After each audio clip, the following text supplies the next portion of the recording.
Whereas I feel like footy, when we get as footy team, Oh man, that'll bring us out, and you'll see like who wants it. I just got goosebumps then because I was thinking, I was captain when I was at Netherton. I was captain when I was at Thorns, and it was when I moved to Albion that I kind of went down in the ranks, just because that like the quality of the other teams was nowhere near the quality of Albion, and then somehow I managed to be a mainstay in Albion team, and then like got really shit because of my fitness. Then when Albion folded, being a sub pretty much for like a year, having like a year out, maybe 2, and I'm now just getting back into the swing of things in my fitness and the football and just getting better. I know when we start this, there's gonna be you're gonna see a side of me, and I'm gonna see a side of you that we've never seen of each other before.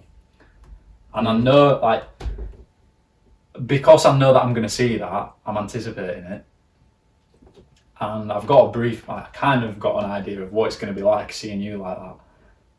But I don't know what it's going to look like for me. And it's strange to think about it because, oh man, I'm so excited. And that's the fire in me that's got, like, it's such a priority. I can't wait. That's what I'm happy to hear that, I'd say. Because, especially starting a club,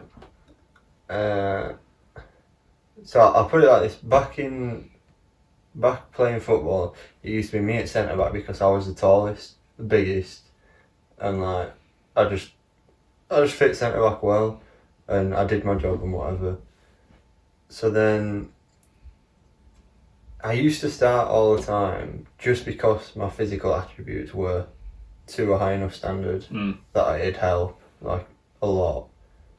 So then you have your pressure of starting every week, so you're of value to the team. So I was beginning to start understanding my value to the team and what I bring and what I need to bring. So then when it comes to obviously Albion, Reece drops out, they need a keeper. And how do you go from centre back to being a keeper? So then I think I'm happy with. But this definitely didn't go consciously. It was definitely an unconscious thing.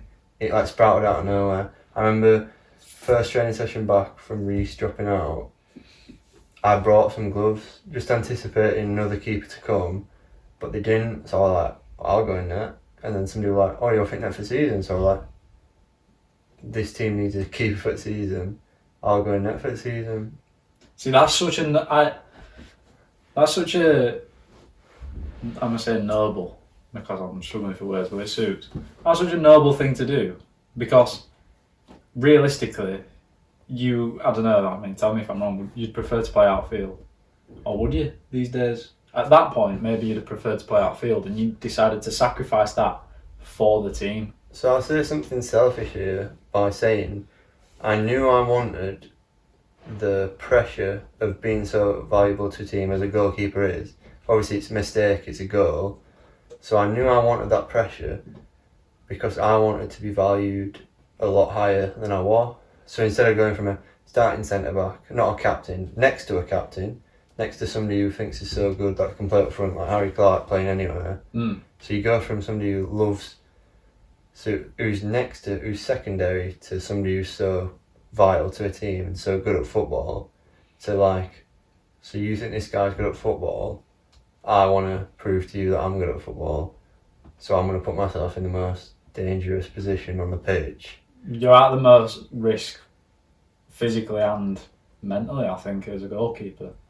Well, consequently, it's probably why so many big captains over the years have been goalkeepers, for that reason. Yeah, well, so consequence-wise, it's definitely the most like dire consequences. Oh yeah, of course. So when I was saying selfishly, because I was like, yeah, give me the high risk, high reward, because I want that high reward. And when I think back to high rewards, I remember that penalty shootout game when we won.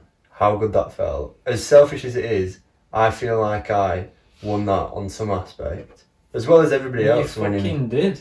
But that's what I mean. I know what you're saying because you can't claim it for yourself because it's a team effort, but I wanted that opportunity. you were in a team effort, in a team game, there are deciding factors, and on that day you were that. And I think back to the penalty takers.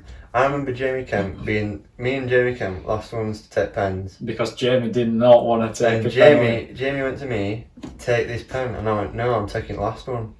So I give it to him.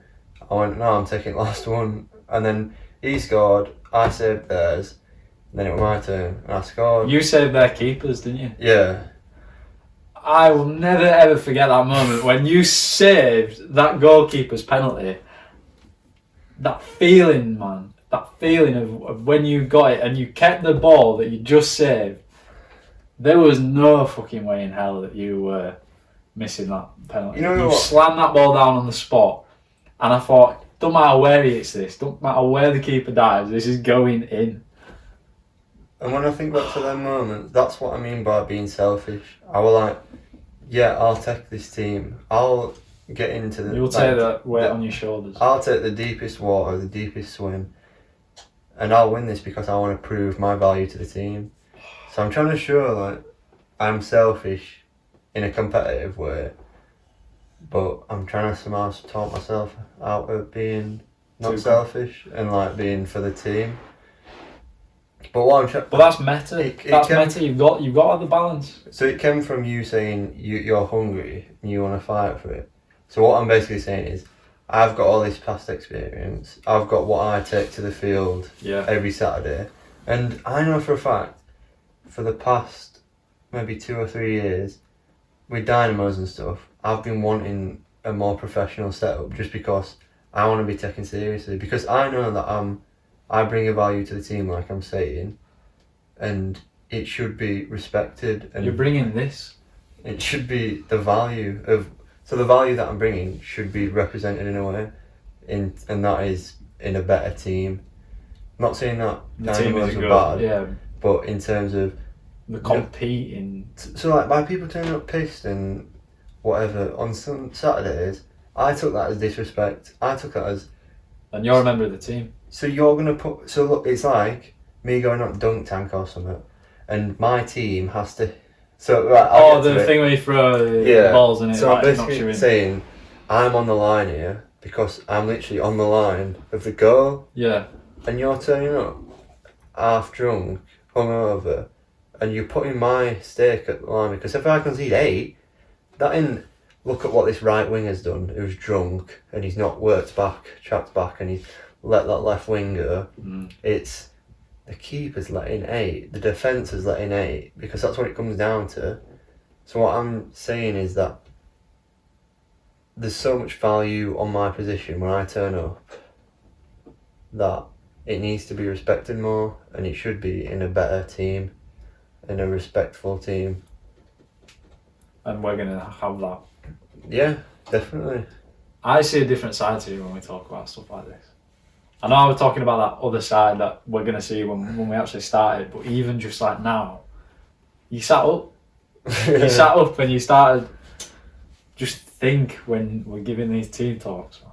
But then back to you with your fighter thing, I want to hear that fire in you, because when you're on the pitch, you're a bit passive. Like when me and Connor were watching you, and I mean passive in terms of the fire as well. I know you want to do well. Obviously, anybody who steps on the pitch wants to do well, but it's that boundary between wanting to do well and doing everything you can to do well. So it'd be stuff like putting in that hard tackle on that big guy that went midfield that time that we watched you. Just putting it in because he's putting it on you because he's trying to show his passion more and put his weight around. So you go through him and show you that you're ready for fight as well. That's it, mate. I know where I go wrong when I'm on a football pitch, and that's why I almost not need this team to happen, but I need this team to happen for the best side of me to come out as a player. You know, like talking about playing for the badge and everything, playing for your teammates. The pressure that will be on us to perform when I'm going to stop saying if, when we start this, like, the pressure that's going to be on us as founders will be bigger. And at which point, I will have no option but to make that step up, which I'm already trying to do anyway. And I suppose if I was to, I can't even make excuses other than like just being a bit of a pussy at times, because I think I'm too nice. Yeah, that's what I was trying to say. But that being said, that's because, again, I'm almost not fighting for anything. Not right now, anyway. But I know I will be. So then that different side of me will come out. I mean, I'm already more vocal on a football pitch, I think, than I am in a general setting. I don't know. What do you think?